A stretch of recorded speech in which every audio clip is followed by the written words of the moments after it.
Welcome to episode 4 of Senior Care Insights, a podcast dedicated to helping you navigate the world of senior care. I'm Dr. Deborah Moerland. I am your podcast host and owner of First Light Home Care of Greater Lansing, Michigan, and First Light Home Care of Brighton. I'm happy to announce that we have the following guests today. First of all, we have Karen Gallagher. She's a licensed social worker from the Wellness Institute, and she's going to discuss mental illness with seniors. Second, we have Kathy Rosinski and Heather Vida from Stoneleigh Hospice, or Stoneleigh Residence and Hospice. And then our final guest is going to be Darcy Santos, and she is an American House Life Enrichment professional. So we'll get to learn more about her as well. So welcome our first guest, Karen Gallagher. As I mentioned, Karen is a licensed master of social work, and she's been in practice over 35 years. She's the owner of the Wellness Institute of Michigan. She has 2 offices, one in Okemos and one in Jackson. And today we're discussing mental health issues with that's all related to seniors. So welcome, Karen. Thank you for having me, Deb. I'm looking forward to it. Yeah, thank you so much for joining us. So what kind of issues do you see in your mental health practice that's related to seniors? You know, for seniors, there's quite a bit of transition in their lives. So we end up seeing experiences of loneliness, feelings of isolation, which can manifest into a sense of depression or depression symptoms. We do have seniors feel like they are left out or, quote, invisible from family and friends. They will have grief and loss going on at the same time. And the grief and loss is actually related to perhaps significant losses around their lives. Family members, their siblings and parents, as well as their friends. So people they used to do things with may be gone out of their lives or in homes struggling with their own mental health or medical problems as well. So it's a transition of also aging in general and grasping with their own mortality and death. We do see an increase in anxiety as well due to this new place that they're in or this ongoing place that they've been in that they're struggling with. Yeah, we see that quite often in home care too. Many of our seniors don't have, their spouse left, or sometimes they've lost, a lot of family members and they're left alone quite often. So it's not, it's a good thing to know that they can be referred to someone like you. So, so can you explain some of the strategies you use to help these seniors with their transitions that they're going through? So one of the strategies that we recommend is that an individual is encouraged to kind of take charge of their needs. And how do they help themselves with their loneliness or boredom, isolation, etc. And we might encourage them to reach out to different locations such as senior centers, community centers, find a class that would be age appropriate to them and physically something they can tolerate, join a book club, those kinds of things, arts and crafts, figure out what is going on in terms of their interests, something perhaps they've never even tried before, but they've always kind of thought about it. So what is creative for them? What would be exciting for them that might be new? Perhaps they've never had the time before to do some things that are of interest, including crafts or puzzles or what have you. Perhaps find a friend that they can do some pen pal work with. Perhaps get a pet and have something that they're responsible for and they can walk or care for and learn about. We encourage seniors to talk about their feelings and not to feel like it's weird or unusual. It really is helpful for folks to talk about what's going on with them versus keeping that inside. We also, like I said, really encourage them to take responsibility for how they can improve their own lives, not only by counting on others and family members to assist them where needed, which is appropriate, but also, what calls can you make to set up something for a book club, or to set up something with an old friend, or to volunteer, or those kinds of things. Something that is distracting and helpful and provides purpose for them. So you have a list of different places already for them that they could possibly choose from. Is that correct?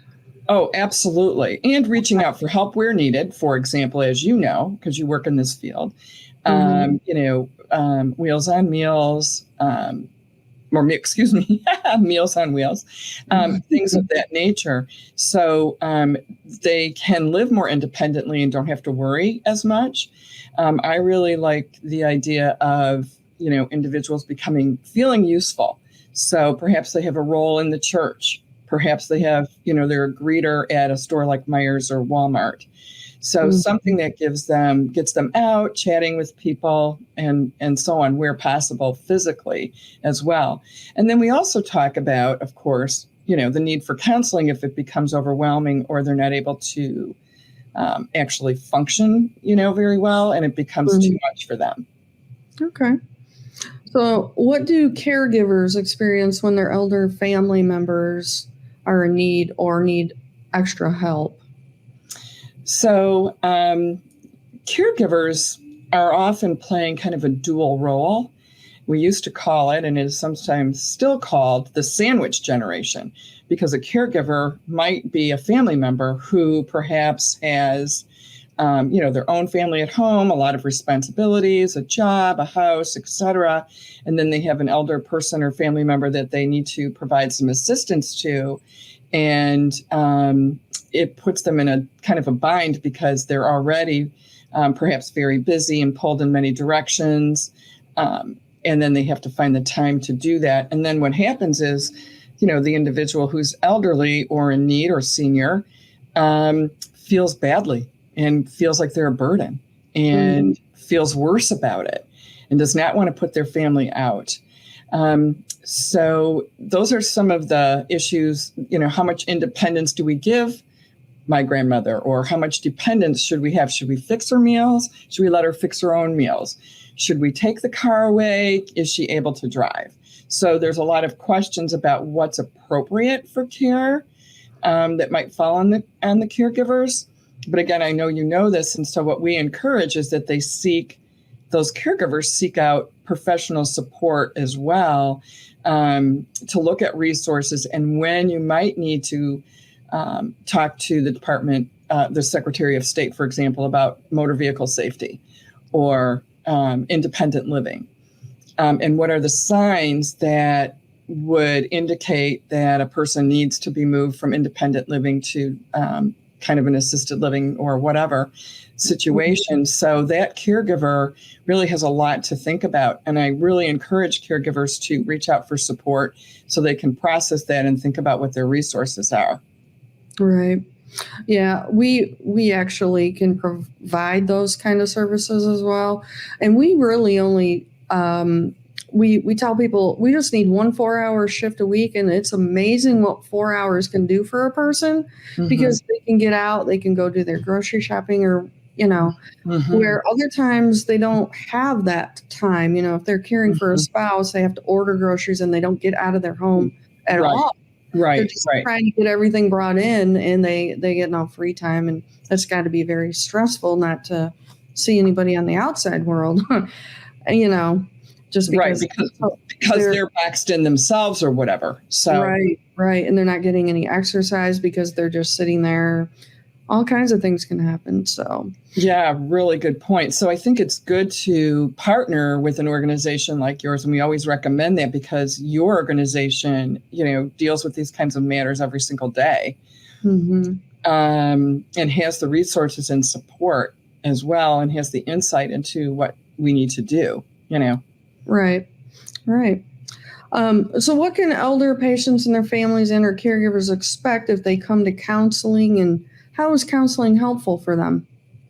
So counseling is, I'm kind of exceptional to it because it's what we do. But it's really a great opportunity for people to talk through what is actually going on currently in the family, and or for that person, and be able to express themselves, their concerns, their worries about what's happening. Should I give my mom more independence, less independence? Is it time to move her in?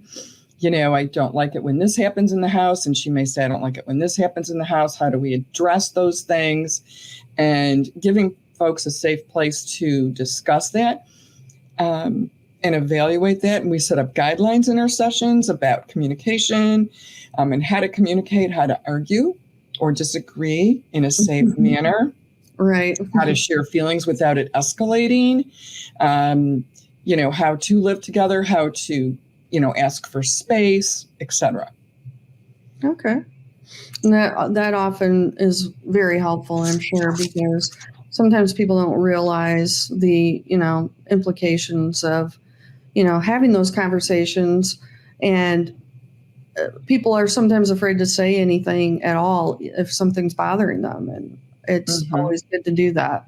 It's a good way to get feedback and, to validate their own feelings. So. Exactly. One of the things I wanted to add to that is that we also are the professionals in determining whether or not an individual might have an actual, depressive disorder, or is this just grief and loss? And we can tease that out, or is there an actual anxiety disorder? Or does this individual need to be referred for neuropsychological testing to evaluate any memory issues that might be going on? So we can make those decisions and give that feedback to the family. Oh, that's great. That's great. So how can the community be helpful to these populations of caregivers and also their elder parents? I think reaching out and advocating and sharing information and education to the community is helpful. But reaching out and talking about the situation with friends or at work and about what's being done to help. I'm a fan always of adopting a senior or that kind of notion where you've got somebody that can say, oh, I'll just pick her up every Tuesday and take, so-and-so out for this activity or to this doctor's appointment or whatever. And then they build their own relationship.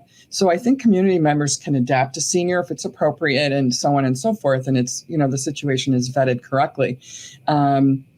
But I also think encouraging seniors to not be discriminated against, being encouraged to participate in volunteer work, be accepted in those locations and welcomed, I think is really helpful also.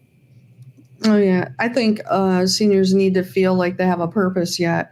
And getting out and volunteering is a great way, or getting a job part-time is also a great opportunity to, help with our workforce as well as, help other people who still need help, and they're still capable of providing that help. So that gives them what they need. So, so how would someone go about scheduling an appointment with you if they feel like they have a parent or, someone they're caring for who needs some mental health help? Thank you for asking. So we can be reached on a landline, 517-347-4645. And we have actual front administrative support staff that will take calls. And we're very cautious about returning calls daily, checking emails daily. We try not to let anything go to voicemail ever. We're really responsive. We try to book appointments within the same week that the call is made, or within a couple of days of that first call. You can also email us, or physicians often fax information over. And then we have a contact sheet on our website. So I don't know if you want to post that, but that would be helpful too. Yeah, we'll definitely share that information. And how many people do you have working with you in your practice? We have 33 clinicians here, and they are a variety of ages and a variety of areas of expertise. I think they're all expert. They're fully licensed. I don't have limited licensed or students here. It's just kind of my thing. I believe that once the door is closed, that we really are able to provide that service in a highly professional and quality manner. So we have experts that have gerontology certificates. We have folks that work with families and couples and children. So we have a variety of services. Awesome. Well, thank you so much for joining us today, Karen. Your information was very insightful. Stay tuned. Our next guest will be Kathy Rosinski and Heather Vida from Hospice of Lansing.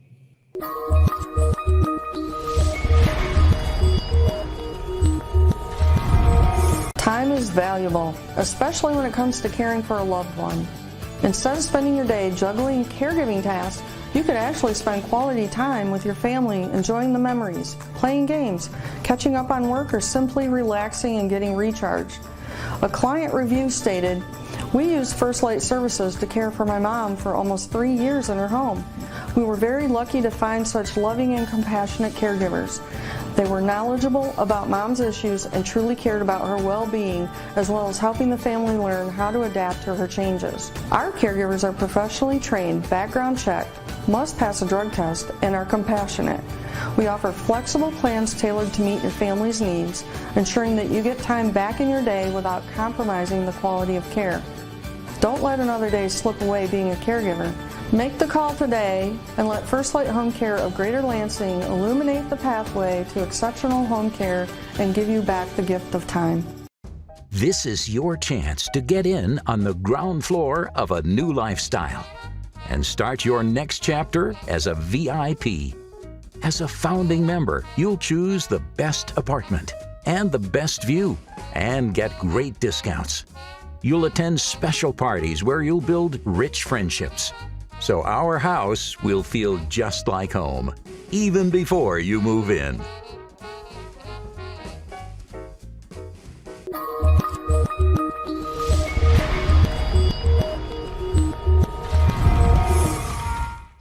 Welcome back to Senior Care Insights. Let's welcome our next guest, Heather Vida from the Hospice of Lansing and Stoneleigh residents.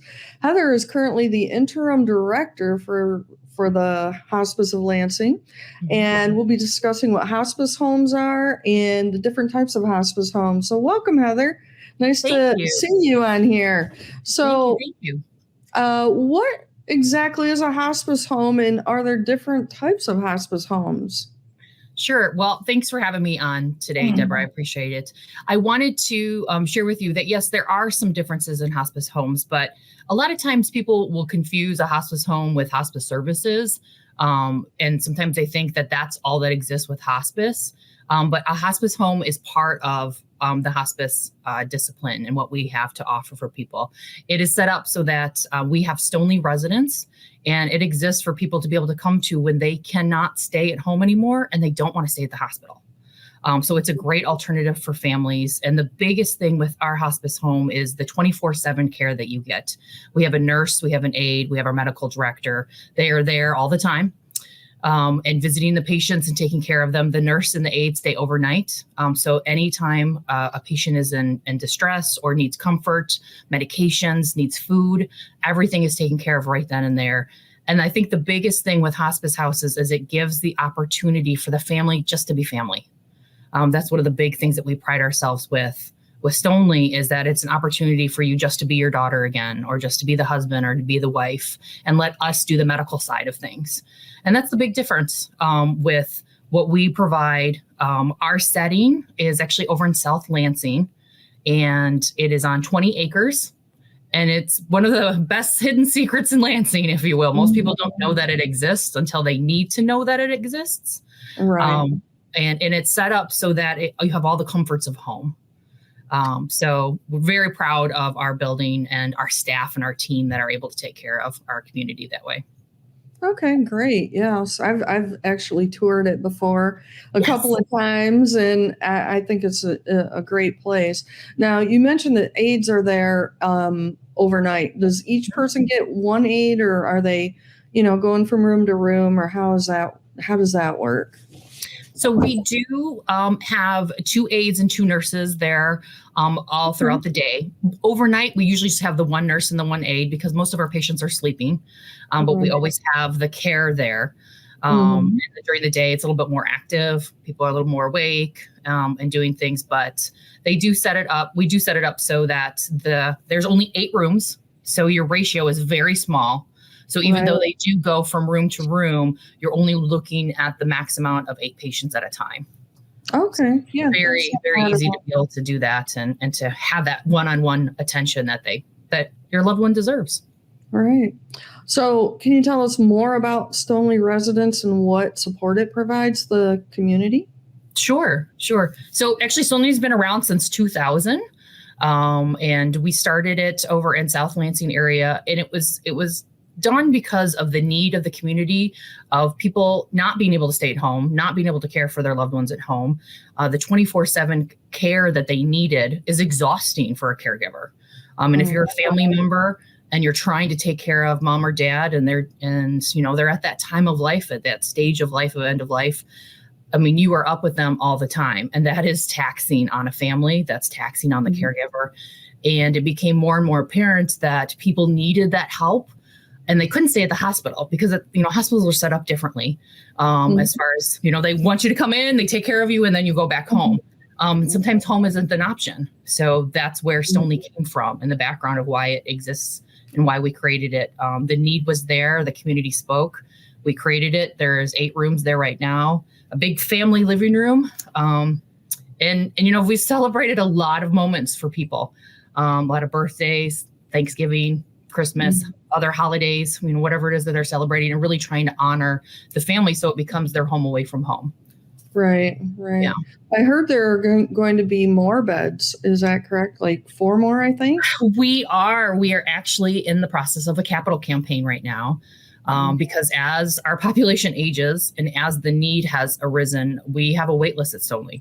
We have people that are always asking if we have a free bedroom, if we have a free access to being able to have room for their loved one.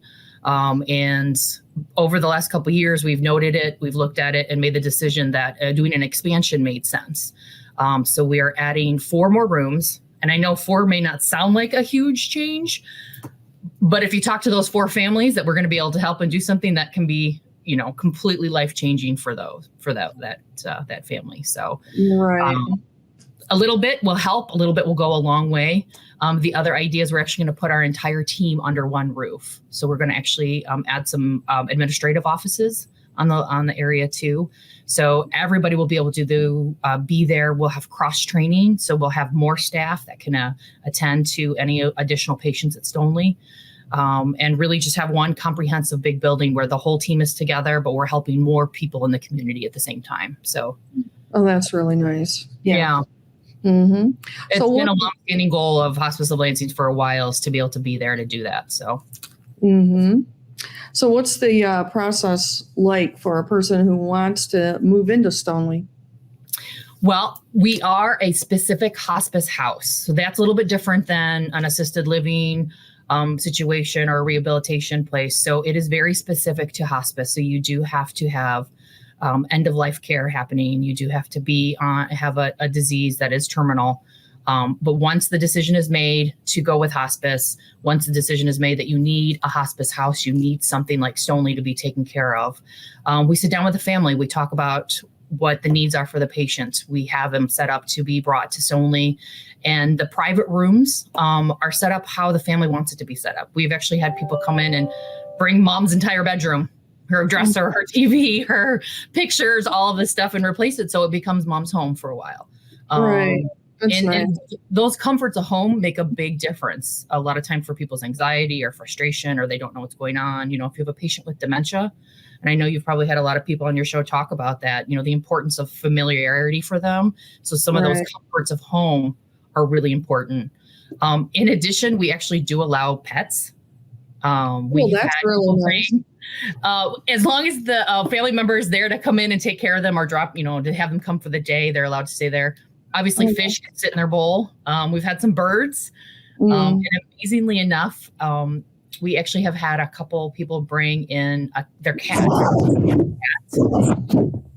which sounds silly, but it's amazing. The cat never leaves their room.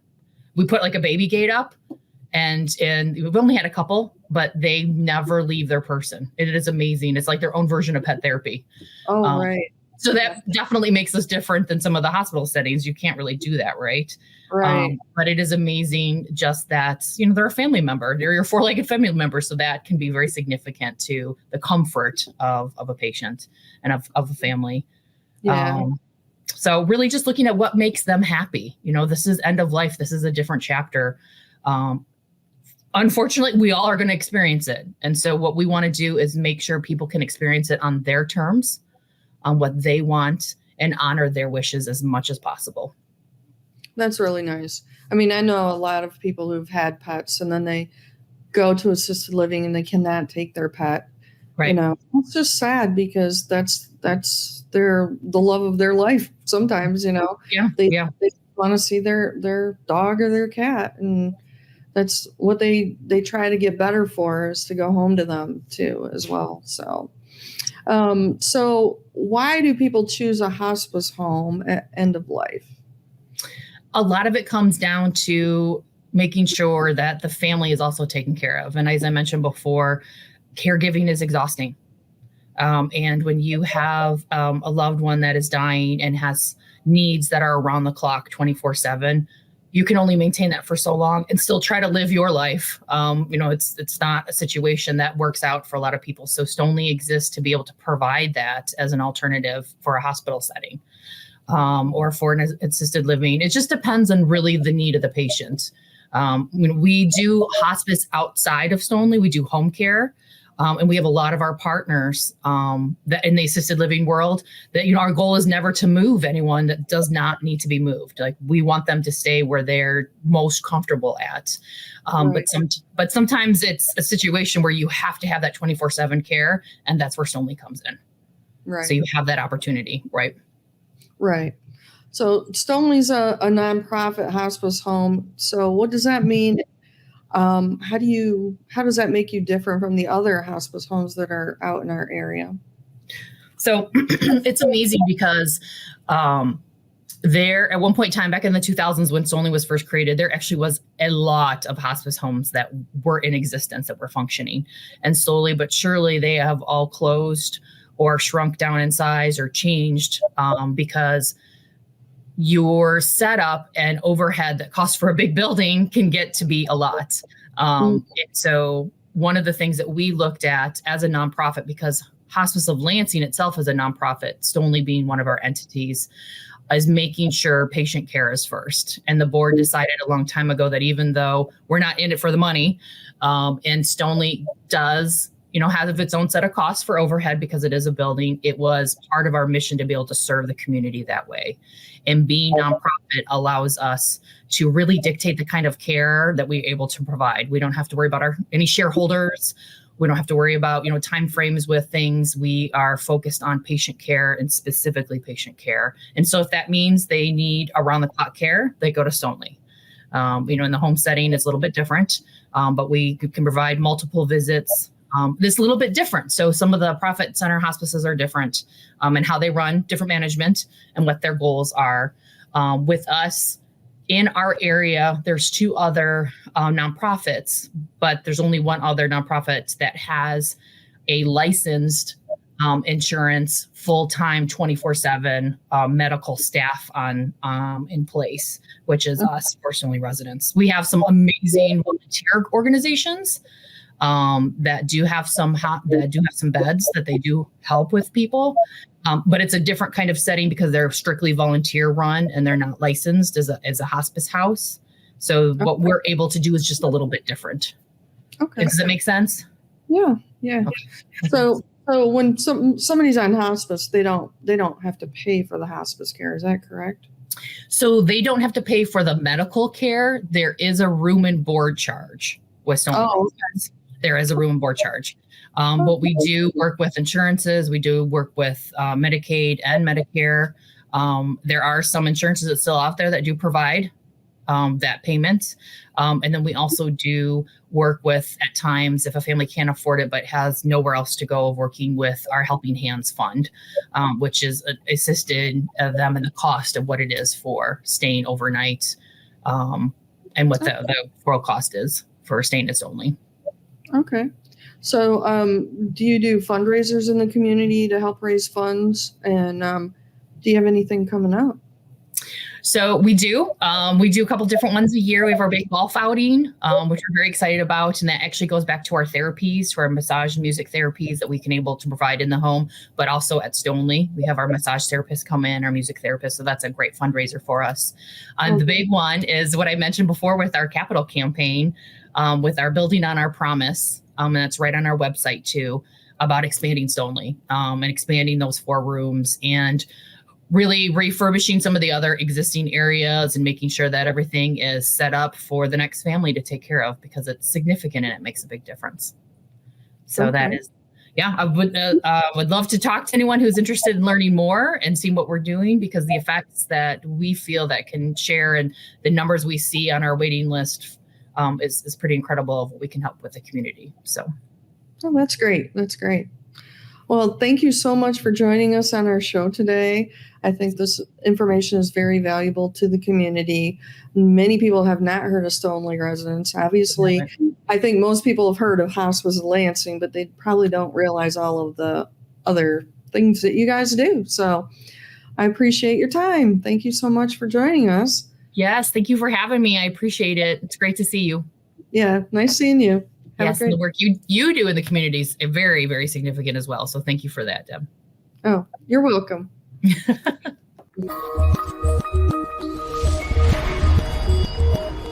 Time is valuable, especially when it comes to caring for a loved one.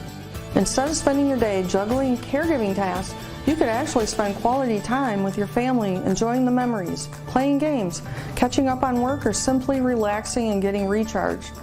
A client review stated, "We used First Light Services to care for my mom for almost 3 years in her home. We were very lucky to find such loving and compassionate caregivers.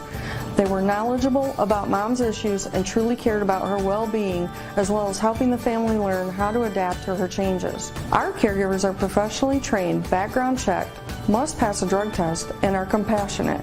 We offer flexible plans tailored to meet your family's needs, ensuring that you get time back in your day without compromising the quality of care. Don't let another day slip away being a caregiver. Make the call today and let First Light Home Care of Greater Lansing illuminate the pathway to exceptional home care and give you back the gift of time."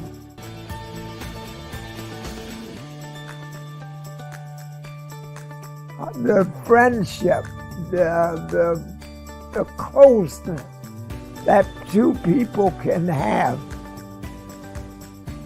My caretaker just does everything I ask her to do. Motivates me to the extent that I know that I can live another day. She's my transportation. When we shop, groceries, she fixes my hair for me. And she makes her lunch, she makes supper, she just ordinarily is a companion. And she walks the dog, which is wonderful. And so she's a lovely companion. I love her. She's fantastic, and she's doing a good job. Time is valuable, especially when it comes to caring for a loved one. Instead of spending your day juggling caregiving tasks, you could actually spend quality time with your family, enjoying the memories, playing games, catching up on work, or simply relaxing and getting recharged.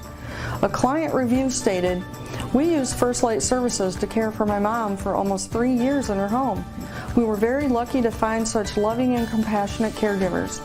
They were knowledgeable about mom's issues and truly cared about her well-being, as well as helping the family learn how to adapt to her changes. Our caregivers are professionally trained, background checked, must pass a drug test, and are compassionate. We offer flexible plans tailored to meet your family's needs, ensuring that you get time back in your day without compromising the quality of care. Don't let another day slip away being a caregiver. Make the call today and let First Light Home Care of Greater Lansing illuminate the pathway to exceptional home care and give you back the gift of time." This is your chance to get in on the ground floor of a new lifestyle and start your next chapter as a VIP. As a founding member, you'll choose the best apartment and the best view and get great discounts. You'll attend special parties where you'll build rich friendships. So our house will feel just like home, even before you move in.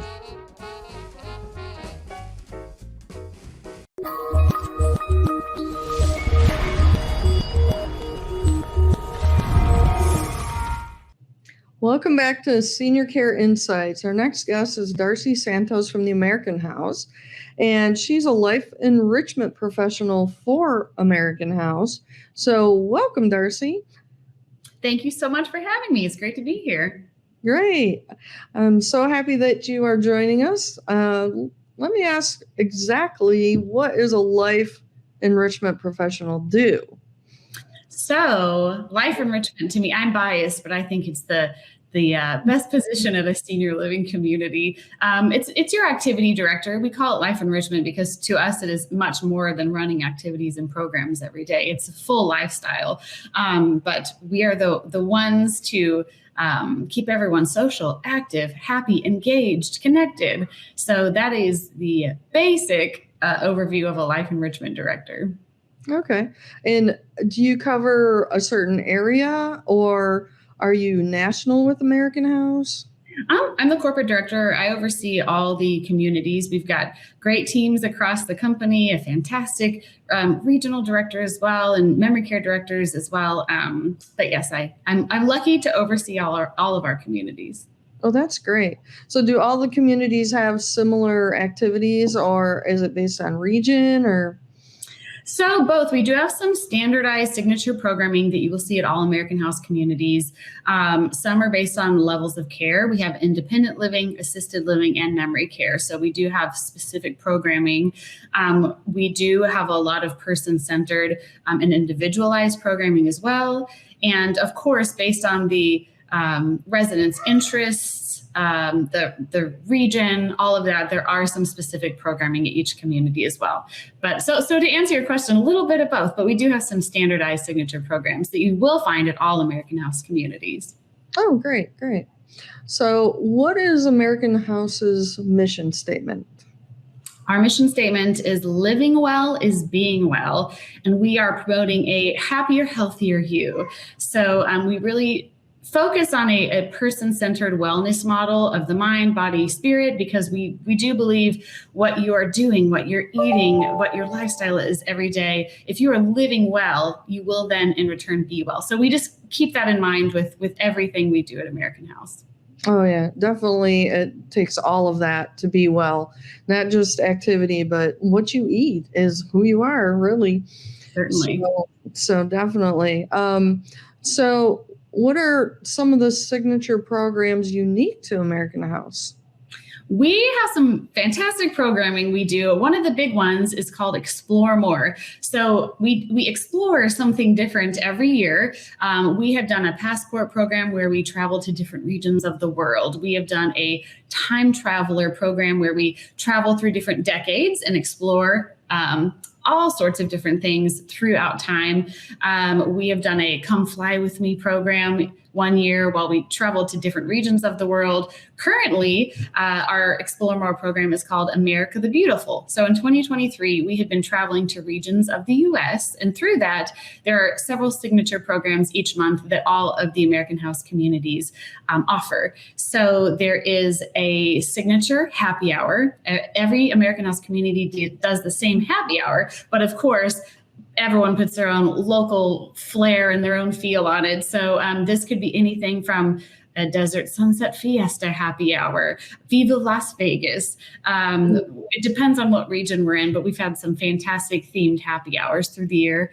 Also signature main events, which is a themed meal. It could be dinner at the cattle ranch. When we are in New England, we had a Cape Cod Seafood Fest. We are about to enter the Rocky Mountain region, so we will have a snowball social and a Rocky Mountain Christmas party. So who doesn't love holidays in the mountains, right? So we try and always travel to our residents through our Explore More program. Also within America the Beautiful, we have a road trip presentation. It's kind of the informational piece each month because, yes, it's always fun to be social and have a lot of fun together, but we also want to learn. Our residents are lifelong learners, so we provide them with all the information on that region, states, history, landmarks, national parks, and also offer an opportunity for everyone to share their stories of their travels to that regions, if they've lived in that area. So it becomes a very social program as well. So they actually travel to different areas of the country together, like. Yep, which without even having to leave the doors, we all travel together. And as you were mentioning, culinary is so important as well, because what is travel without trying the food anywhere, right? So our culinary directors present a cooking demonstration every month with a recipe from that region. So every month our culinary directors will step out of the kitchen, spend time with their residents, and really host a fun interactive cooking demo. There's also trivia, films, all sorts of additions to really drive the theme throughout the whole month. So that is our current Explore More program. And soon in 2024, we are launching our Let Us Entertain You Explore More program, where we will be doing a deep dive through the wonderful world of entertainment, a different focus on a different kind of entertainment each month, whether it's cinema classics, timeless television, dance, music, literature, art. So next year will be a fantastic Let Us Entertain You program. Oh, that sounds exciting. Mm-hmm. Yep, it will be fantastic. We're really looking forward to it. I also have to mention a huge signature program with American House is Living Well. It is our program in our memory care communities, and it is just a fantastic person-centered program. From when you walk in our doors at any memory care community, you see beautiful images, plaques on the wall, where you really get to know each resident's story, person-centered programming throughout the day with music, arts, fitness, cognitive programming, really focusing on the residents. So we have a beautiful Living Well program as well. Well, that sounds really great. And how many memory care facilities are there in the United States? We have over 30 memory care communities. Okay. Yes. Are there any in the Lansing, Michigan area? We have quite a few in Michigan, more Southeast Michigan, Western Michigan as well. So a lot of American House memory cares in Michigan. Okay. Mm-hmm. Yeah, I know they're opening an independent living here shortly in Hazlet, which is just around the corner from where our office is. So I've been watching the progress there, and it's looking fantastic. So yes, that will be a beautiful community set to open early 2024 in Meridian. So yes, it's not too far away. Mm-hmm. I see they've just put windows in and all that kind of stuff. I've been watching all the progress, so that's great. So what are some of the main focuses in life enrichment programming at American House? So as I mentioned, really focus on wellness. We do a lot of cognitive programming. We have been partnering with Total Brain Health for the last 2 years to offer a really structured, fun cognitive program that is social based. So we all know how important it is to have physical fitness every day, get a good workout, a morning stretch, your aerobics, your Zumba, but you need to work your mind just the same. So we offer quite a variety of cognitive programs. We have a program called Wellness U, where we have a specialist come in each month to discuss something in the health and wellness world for the residents to continue learning, whether it be about the importance of sleep, heart health, healthy eating, stress. So we do have a Wellness U series we offer too. And then music. Music is a big focus. Who doesn't like music, right? But there is a whole science behind what happens to your brain when you're part of making the music, beyond just listening to live entertainment, which we do offer weekly at every American House community. But we have started a program at many of our communities called Sing Fit, and it has been fantastic this year. They've created a wonderful program where everyone is able to engage, sing along. There's trivia questions along the way. There are audio prompts, so there's no visual impairments. Everyone can be involved with Sing Fit. There are physical movements. Like I said, you're working the mind through the trivia, the body through the workout, and singing. You're really working all of your body in a program called Sing Fit that we have jumped into this year, and it's been fantastic. Yeah, music is awesome. I've seen some of our clients not be able to do anything, not be able to walk, and you turn on the music and they just start going. So music therapy is incredible, and a lot of people don't realize it until they start using it. So there's so many different ways that it can be helpful. So what does American House offer to help keep the residents active and living in their best lifestyle in terms of like physical fitness?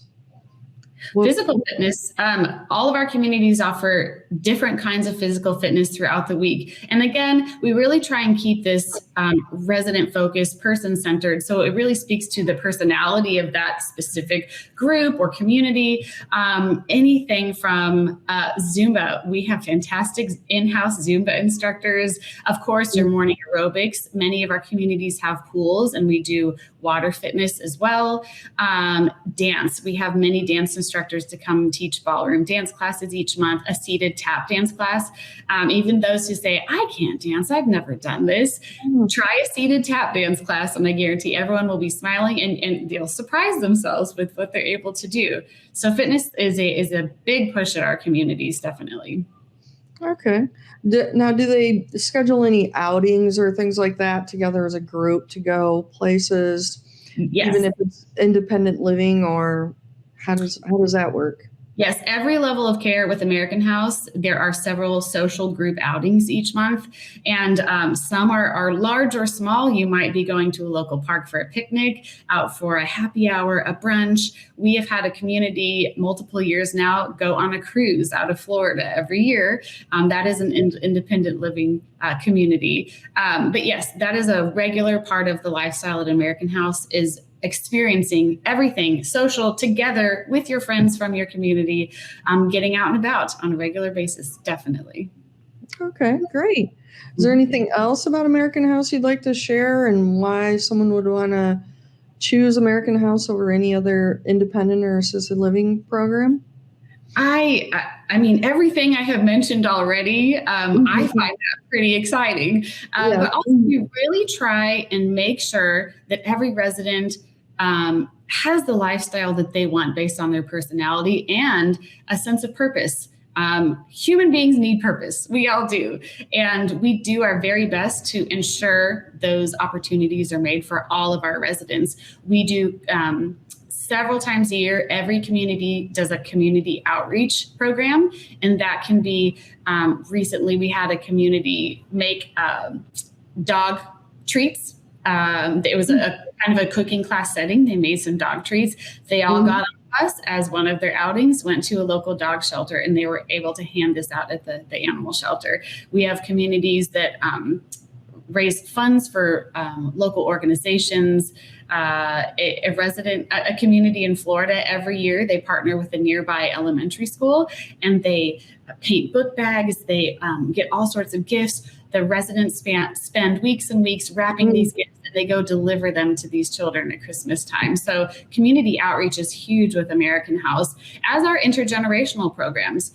Our residents love being around kids and other generations, so we make sure regularly, either you're going out to read to a group of students are coming in to play games, join you for your events, reading, arts, fitness. We make sure that different generations are included often as well. And then, of course, family events. So family is very important, as you know. And so getting them involved in your new life with us, your new friends at American House. We invite the families in all the time. There's monthly family events at all of our communities. We really try and give everyone a purpose, a connection, a social outlet, and the lifestyle that they really will thrive with. So those are some great reasons to come move in with American Housing. It sounds awesome, actually. I want to move. No, not yet. But anyway, well, thank you so much, Darcy, for joining us today. I appreciate all the information that you shared. And also thanks for the sponsorship. American House is sponsoring our Senior Care Insights podcast, and we couldn't do it without you. So we totally appreciate everything you do. Have a wonderful day. Thank you very much. You as well. This is your chance to get in on the ground floor of a new lifestyle and start your next chapter as a VIP. As a founding member, you'll choose the best apartment and the best view and get great discounts. You'll attend special parties where you'll build rich friendships. So our house will feel just like home, even before you move in. A big thank you to our wonderful guests, Karen Gallagher, Heather Vida, and Darcy Santos for sharing some valuable insights and expertise today. Their contributions have made this episode truly amazing. We really do appreciate their time and dedication to their respective causes. Thank you for joining us, and to our listeners, stay tuned for more inspiring conversations in future episodes. Until then, keep learning, keep growing, and keep making a positive impact in your communities. This is Dr. Deborah Moerland signing off on episode 4 of Senior Care Insights.